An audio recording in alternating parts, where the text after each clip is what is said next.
In the remote hills of Appalachia, where fog clings to the mountains like ancient secrets, lay the forgotten community of Hollow Creek.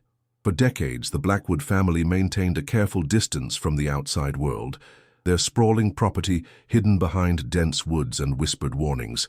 It wasn't until spring of 1989 that their carefully guarded practices came to light, sending shockwaves through Knox County, Tennessee, and eventually across America. The discovery came purely by chance, explains retired Detective Samuel Harmon, his weathered face creasing with the memory. A postal worker delivering a package ventured deeper onto the property than anyone had in years. What he witnessed haunts him to this day. The Blackwood family compound housed nearly 30 individuals spanning 4 generations, all descended from patriarch Ezekiel Blackwood, who established the family's isolation in 1940 after returning from World War II with radical ideas about preserving what he called the purity of bloodlines. Census records showed the family had once been prominent landowners, but gradually withdrew from community affairs, becoming increasingly self-sufficient and secretive.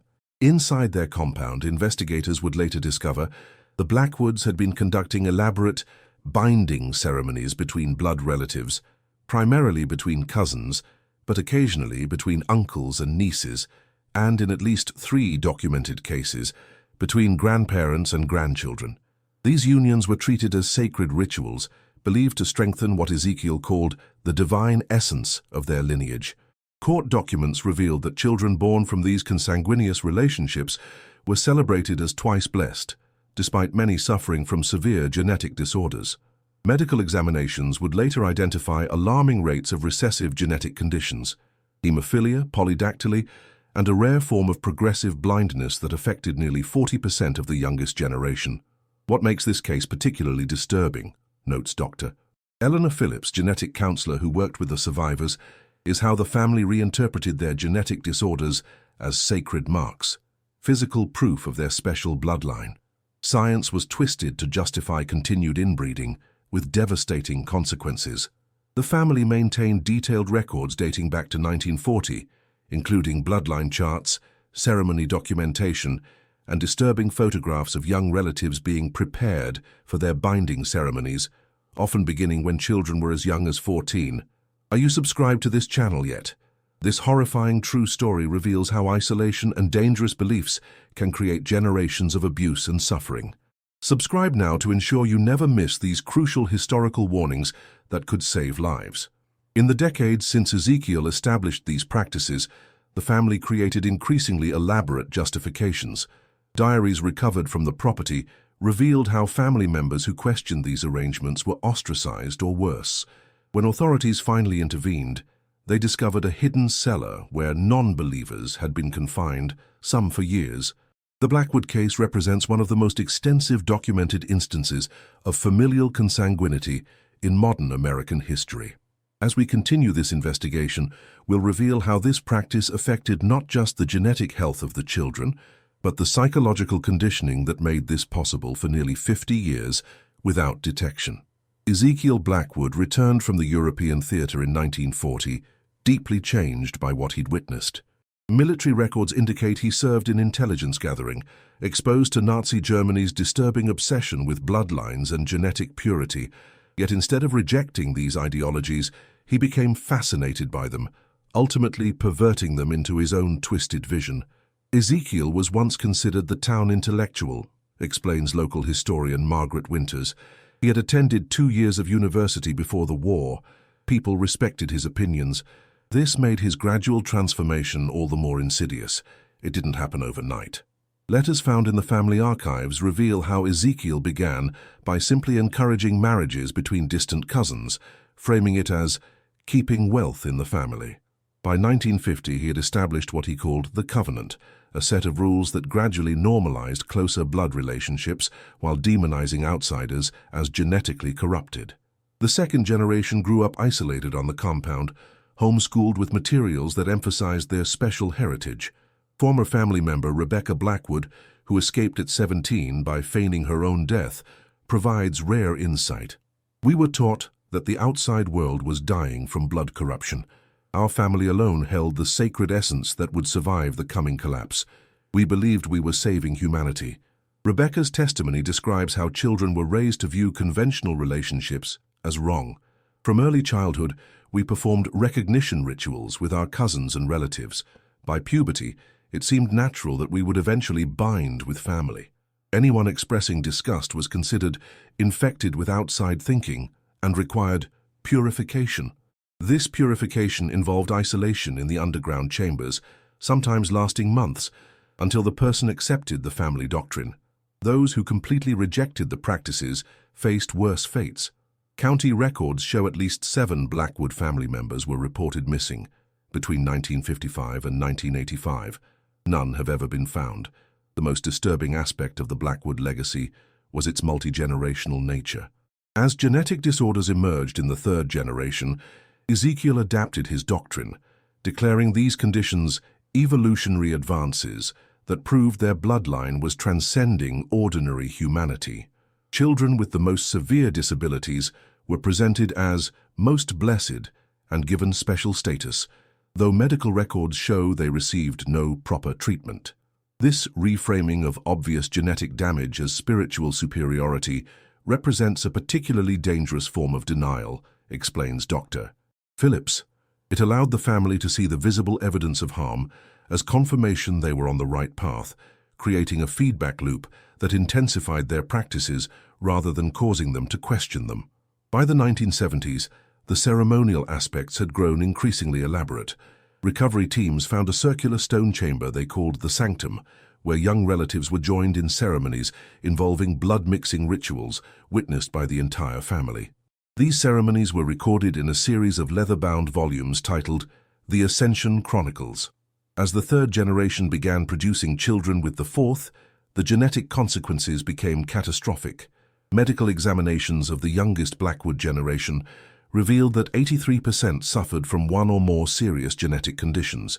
Some could not speak, others experienced seizures, and many displayed characteristic facial features that signaled severe inbreeding. The human toll of the Blackwood family's practices becomes most evident when examining the lives of the youngest generation. 23 children under the age of 15 were living on the compound when authorities intervened. Medical assessments revealed shocking statistics. 17 suffered from developmental delays, 14 had significant physical deformities, and 9 required immediate medical intervention for life-threatening conditions. 8-year-old Joshua Blackwood became the public face of the tragedy when his photograph appeared in national newspapers. Born from a union between first cousins who were themselves the children of siblings, Joshua suffered from severe combined immunodeficiency, congenital heart defects, and facial deformities that required multiple surgeries. Looking into Joshua's eyes, I saw both profound suffering and complete normalization of that suffering, recalls Sarah Mitchell, the social worker who helped transition the children to medical care. He believed his pain was a spiritual gift. When we treated his infections, he asked when his blessing would return. That level of indoctrination is almost impossible to fully undo. The psychological impact on the Blackwood children proved as devastating as the physical effects. Having been raised to believe they were spiritually superior, integration into foster care and mainstream society triggered profound identity crises. Several attempted suicide when confronted with the reality that their family practices were not only illegal, but had directly caused their suffering. I need to ask you something important right now. If you're watching this and feel the same disgust and heartbreak I do for these innocent victims, type "Blood is not destiny" in the comments below. Let's show survivors of such abuse that we stand against these horrific practices. Former family member Rebecca Blackwood explains the psychological conditioning. We were taught that pain was purification.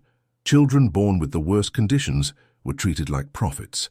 Their suffering was interpreted as them burning away human weakness. The more they suffered, the more the family worshipped them while denying them proper medical care. Recovered journals from teenage family members reveal their internal struggles. 15-year-old Emma Blackwood wrote, "Today I was matched with Uncle Thomas's son. He has the sacred marks, polydactyly, on both hands. Mother says our children will be even more blessed. I am honored but afraid. Cousin Mary died giving birth last year. Her baby had the highest blessing, later identified as Tay-Sachs disease, and lived only 2 months. The most heartbreaking aspect, was how the family reinterpreted early deaths. When children died from preventable genetic conditions, elaborate ceremonies celebrated their ascension as proof the family's bloodline was becoming too pure for earthly existence. These deaths were recorded with reverence rather than grief in the family chronicles. Geneticists studying the case identified over a dozen recessive genetic disorders concentrated in the family, including rare conditions that occur in the general population at rates of less than 1 in 100,000. Within the Blackwood family, these conditions appeared with shocking frequency. The compounding effect of multiple generations of consanguinity created a genetic bottleneck, explains Dr. James Forrester, who studied the Blackwood genetics. Each generation increased the concentration of recessive genes until devastating conditions became almost inevitable. It's a textbook case of why these taboos exist in human societies. When federal and state authorities finally intervened at the Blackwood compound in 1989, they encountered resistance that turned briefly violent. Ezekiel Blackwood, then 83 years old but still the family's unquestioned patriarch, had prepared his family for this possibility, calling it the prophesied persecution. "We approached expecting typical cult dynamics," explains FBI agent Daniel Robertson, who led the raid. But what we found was more complex. This wasn't just religious extremism. The family had created an entire alternate reality with its own science, ethics, and historical narrative stretching back decades. The investigation uncovered a library containing thousands of altered texts. Standard medical books had been systematically edited to support the family's beliefs about consanguinity. Historical volumes were annotated to suggest that blood purity had been the secret to success for various historical figures and civilizations. Most disturbing was the discovery of the family's breeding records. Meticulous charts tracked genetic traits across generations, with certain characteristics being selectively encouraged. Children exhibiting traits deemed transcendent were designated for special ceremonial roles and paired with specific relatives to strengthen these traits in future generations. It was eugenics mixed with pseudo-religious justification, notes Dr. Phillips.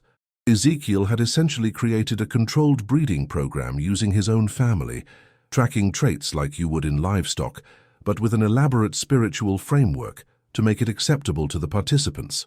The investigation revealed how the family maintained their isolation in the modern era.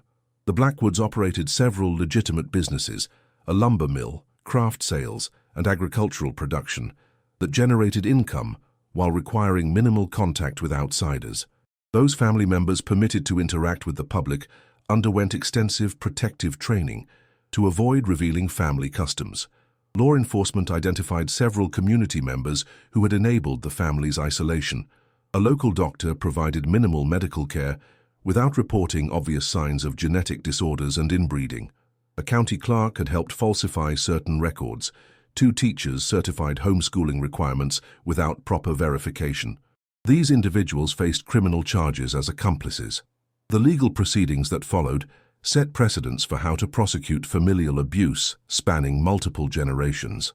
Ezekiel and 7 other adult family members received lengthy prison sentences for charges including child endangerment, false imprisonment, and contributing to the delinquency of minors. The sexual abuse charges were complicated by the fact that many participants had been indoctrinated since birth. The question of consent becomes incredibly complex in environments of lifelong indoctrination, explains legal expert Professor Catherine Williams. Many perpetrators were once victims themselves, raised from birth to believe these practices were sacred. This created unprecedented challenges for prosecution and rehabilitation. When investigators attempted to interview the adult Blackwoods, they encountered unwavering conviction. Even presented with genetic evidence of the harm caused, most maintained that outsiders couldn't understand the divine purpose behind their practices. This commitment to their beliefs complicated rehabilitation efforts. The investigation also revealed attempts by the family to expand their practices. Correspondence showed Ezekiel had been in contact with 3 other isolated communities across rural America, sharing his doctrines and encouraging similar practices. This discovery prompted authorities to investigate these connections, uncovering smaller-scale but similar situations in remote areas of West Virginia and Idaho. 35 years after the raid on the Blackwood compound, The repercussions continue to echo through American society, the medical community, and the lives of the survivors. The property itself was eventually seized by the state, the buildings demolished, and the land converted to a wildlife preserve, an attempt to literally return to nature what had been the site of such profound human tragedy. For the survivors, integration into mainstream society brought enormous challenges. The youngest children, placed in specialized foster care, faced years of medical interventions and therapy. Follow-up studies reveal mixed outcomes. Some managed to build relatively normal lives, while others continue to struggle with both physical limitations and psychological trauma. What's remarkable is the resilience, notes Dr. Mitchell, who has maintained contact with several Blackwood children, now adults.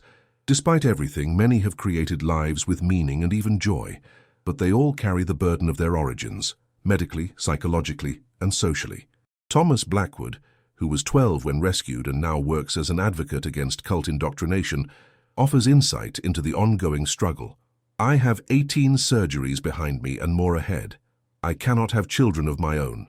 A blessing, considering the genetic damage I carry. But the hardest part is knowing my parents genuinely believed they were expressing love through these practices. That's the true horror. Love twisted into its opposite." The Blackwood case fundamentally changed how authorities approach isolated communities. New protocols were established for monitoring homeschooled children, and several states strengthened mandatory reporting requirements for medical professionals who observe signs of genetic disorders that suggest consanguinity. The genetic samples collected from the Blackwood family, with appropriate permissions, have provided invaluable data for medical research.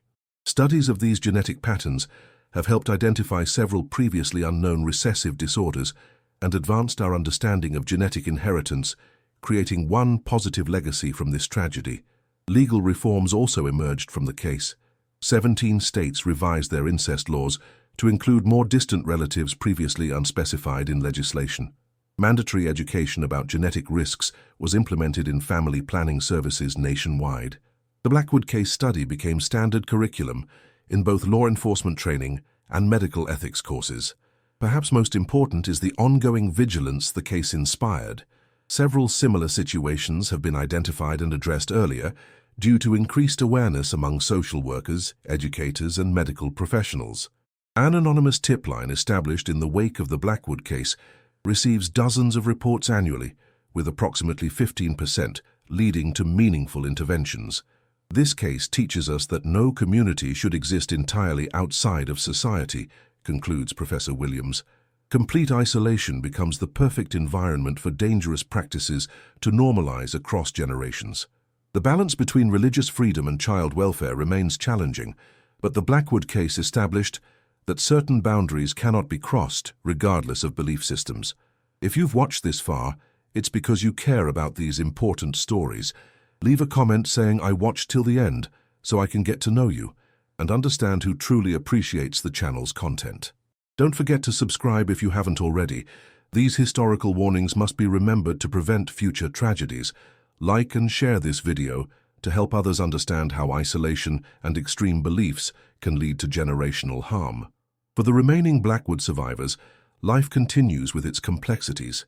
They hold annual meetings, not to commemorate their families' practices, but to celebrate their freedom from them. They have created a new kind of family bond, one based on healing rather than harm, proving that blood may determine genetics, but it doesn't have to determine destiny.